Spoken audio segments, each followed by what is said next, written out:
Hey everyone, it's Masterpiece here, chilling, getting ready for the holidays. It is December 15th as of making this video, so holidays are just a couple of weeks away. What are you guys doing for your holidays? Are you going anywhere? Are you going to be traveling to family members out of state or something? I know a lot of people are going to be traveling out of state. I'm not. I'm just going to be at home. I don't really travel much. All my family lives here in Illinois. So I won't be doing too much traveling anytime soon, unfortunately. But anyways, if you're here, you're ready to watch a vintage collection opening. This time we're going to do R5-D4 from the Mandalorian series. Now this is the one with the removable head, so you could actually attach it onto the N1 starfighter. We're going to check that out in this video. I'm going to try to set something up here so I could have the N1 in the shot, but check this out. I don't have too much room. I have some figures over there to the left, and then on the right I have like my Rancor, a couple Mandos because I'm obsessed with Mandos, and then Revan because it's Revan, and my computer screens and all that kind of stuff. So I'm gonna try to figure something out as I'm making this video to have the N1 starfighter in the shot at some point. But anyways, yeah, R5-D4. It's a good thing that we got this figure reissued because I did not have one before they released it, and I'm going to point out some stuff that I already see wrong here, at least with my R5, and something that kind of bothers me, but we're gonna get to that when we get to it. Good card back image. It's from the Mandalorian TV series, I believe. It doesn't look Photoshop. It looks like they're in Pelimoto's workshop area. Red name pill, red background, and the figure bubble. We'll turn it around. This is VC 303. We get another nice little picture of R5 right there. Vintage collection logo.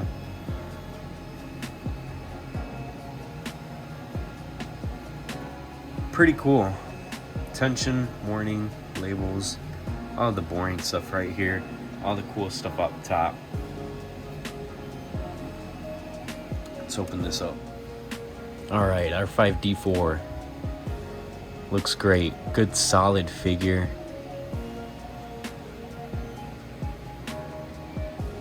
Really nice. Let's start with what we like. I like the fact that if you want to stand it up, you can just pull this part out, because if you try to put these legs straight to make him stand upright, you can't really do that. He'll lose balance because this leg right here kind of gets in the way. So you could just pull that out, and then you could have him stand upright if you want to kind of reenact that scene in A New Hope. That's cool.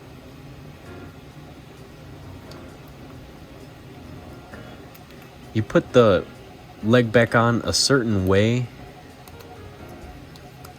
That way you could have him leaning back if you want to, have him move around.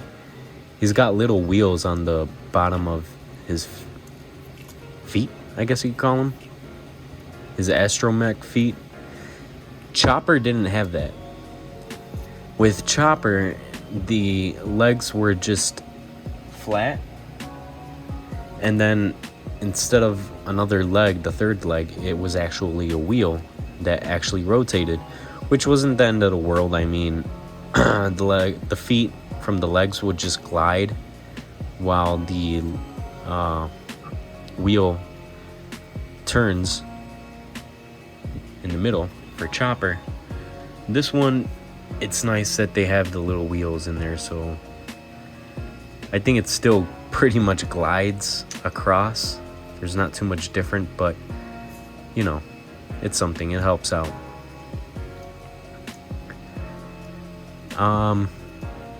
Good vibrant colors, like the reds really pop out, the blue. You could tell it's R5-D4. There's kind of like a chrome right here on the neck of the Astromech, along with the other little gribblies that it has on the face right here. Super cool. None of these latch doors open up to, you know, how Chopper and R2D2 have that little door that opens up to get the slicer. This one doesn't have that, which I'm fine with, because to keep that open or closed on the R2 unit, it's just so annoying that they had to use like a rubber band to kind of wrap around the body of R2 just to keep it closed. And I thought that was just really, really dumb, really bad on Hasbro's part. I like how R4 has the little antenna right here. So he gets like a little antenna, doesn't do much, just kind of hangs out right there. The articulation is pretty good. There's no articulation on this third leg right here, but for the legs, the feet articulate like such, and then the legs, and then the head. That's it. That's as far as articulation goes with most of these Astromech units, but I have to say I kind of like how this one doesn't have that latch door, because then you have to have like a little rubber band, transparent rubber band, to keep that shut. It was really annoying. Not a fan of the reissued R2D2 that they released like last year, quite a while back now. Here's what I don't like. So let me bring this card back out. What do you notice from the card back image and the actual figure itself of R5? To me, it's that the figure is way too clean. That's where I have a problem. On the picture, he's got like scuff marks, carbon scoring, whatever you want to call it. Right down here, he's got a lot of dirt. Nothing right here. Like, Hasbro has been doing a really good job of making weathering on these figures. Which one did I just do that the weathering was just amazing? I think it was Chopper, actually. Yeah, Chopper had some really good paint apps, and the weathering on that figure was phenomenal. Let me see if I can find him right here. Look at R5 and then look at Chopper. This is live action Chopper right here. Here, let me try to focus it. Look at the weathering on this guy. He looks dirty, he looks grimy. That's how he's supposed to look. Not so much on the back. Hasbro neglects to put weathering, even other paint apps, on the back. So, you know, that is what it is. You know, I guess you could say that's a different conversation. But like right here on the front, that looks good. Right here underneath this eye, it's got a lot of grime coming out from right there. Let's look at R5. He looks super clean. And then up top right here, where he's actually supposed to have the I guess it's like that oil. Like, there was a scene in A New Hope when I guess he had a bad motivator and it blew up, and Luke had to return it to the Jawas. And so when we see him again in The Mandalorian, we kind of see like some gunk from when that exploded in A New Hope. Where is it? Where is it on this figure?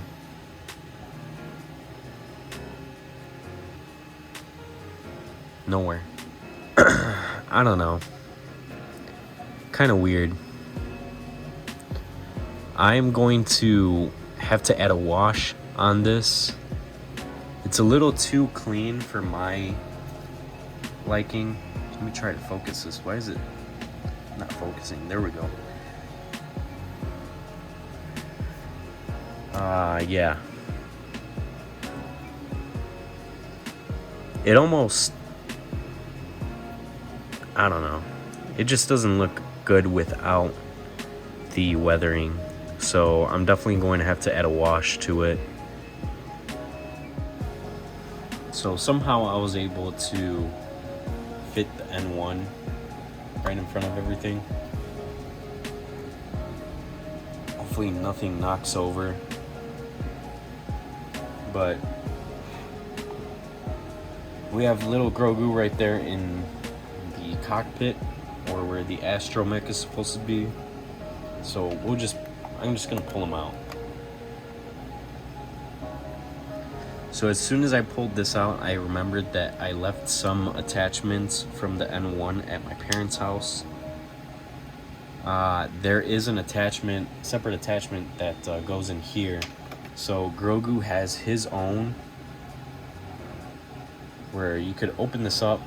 There's a little peg hole in there for him, and then you could put that inside this slot. It's the same thing with R5. You just pop his head. There should be another attachment that looks kind of like the base of this. Put it on there, and you could put the R5 unit. I don't have that attachment. I left it at my parents' house. Let me see if I could maybe use Grogu's? I don't know. No, not really. Let me see. Nope. So I'm going to have to kind of, for the purposes of this video, just kind of fake it.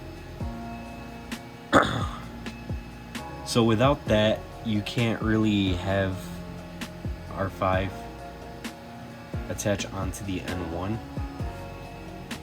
because you need that attachment part just to safely secure on there. So that sucks. And then I wanted to put Grogu in there, but he just sinks down all the way to the bottom. You can't even see him. Apologies, guys. I forgot about that. I know it's at my parents' house, along with the other stand that goes underneath here. Not the other stand, not this one.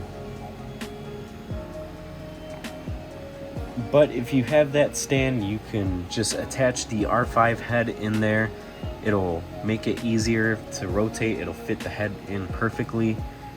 And then you can have Grogu in the cockpit if you kind of just have him elevated in there. And R5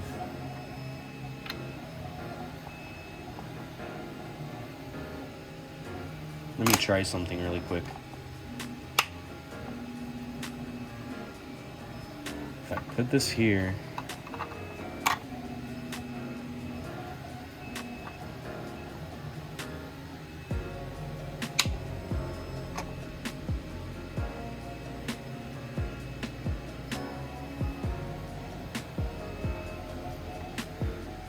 there we go.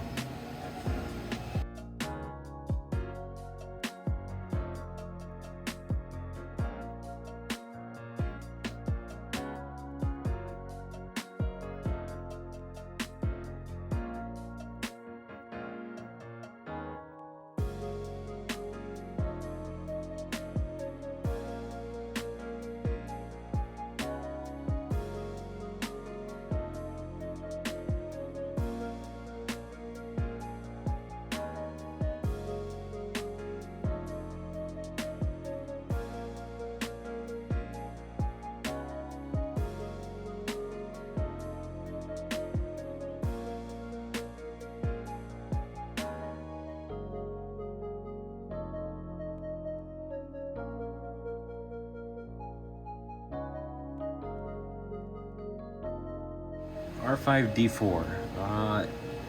I don't know, man. I think it kind of missed the mark for me.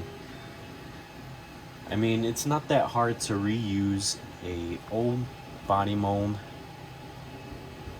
and same paint apps basically, but just miss out on the weathering. The iconic weathering. I mean, R5 is, according to lore, a pretty old Astromech that has been through some stuff, so you want to reflect that onto certain figure, especially if that's what the figure is known for. I mean, we saw this thing almost blow up in A New Hope, and this is looking pretty pristine, no weathering. I don't know, man. I think if they just added the weathering to it, I'd be a lot more happier with it. I'm gonna give it kind of like a, I don't know, maybe like a 5 or a 6 out of 10 on this figure. Just because it's not that hard to put weathering on it. Instead, consumers have to do it themselves. You know, it feels like Hasbro's cutting corners here. So, not the best release. Other than that, it's just a basic Astromech. There's not really much to them. So that's why I say it would have been fine if it had the weathering. It would pretty much be a 9 or a 10 out of 10 for me, because you don't need too much. Sure, it's an old body mold. Like I said, there's not too much to it. It's not trying to be all fancy with the slicer popping out right here, the slicer door. I don't mind that. But the fact that something as simple as not having weathering on it, no carbon scoring, no nothing. That's what sets it down so low for me. Because there's just not much to it, not much to review. Look at the articulation, you know? That's okay, but like, no weathering? I don't know, guys. What did you think of the R5-D4 reissue? I'm definitely going to end up putting a wash on my R5 just because probably even painting that oil mark. If you like this content, like, comment, and subscribe. That's going to be it for this video. I'll see you guys next time. Peace.